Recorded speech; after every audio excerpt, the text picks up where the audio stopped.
मोहब्बत वाले की जानिब से मोहब्बत वालों के लिए।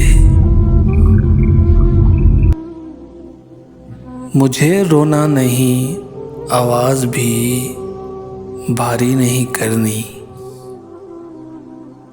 मोहब्बत की कहानी में अदाकारी नहीं करनी। हमारा दिल ज़रा उकता गया था घर में रह रह कर,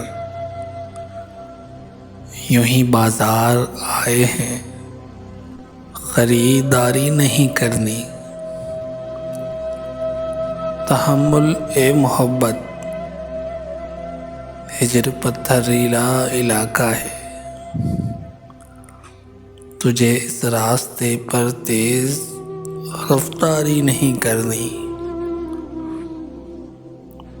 हवा के खौफ से लिपटा हुआ हूँ खुश्क टहनी से,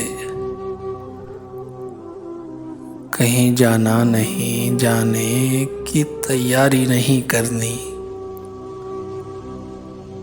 गज़ल को कम निगाहों की पहुँच से दूर रखता हूँ, मुझे बंजर दमाओं में शजरकारी नहीं करनी।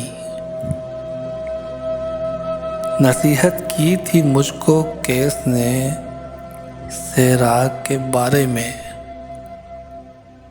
ये मेरा घर है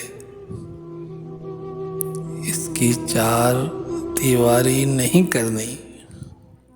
मोहब्बत वाले की जानिब से एक मुख्तसर सी काविश अगर आपको पसंद आई हो तो हमारे YouTube चैनल को सब्सक्राइब कर दें।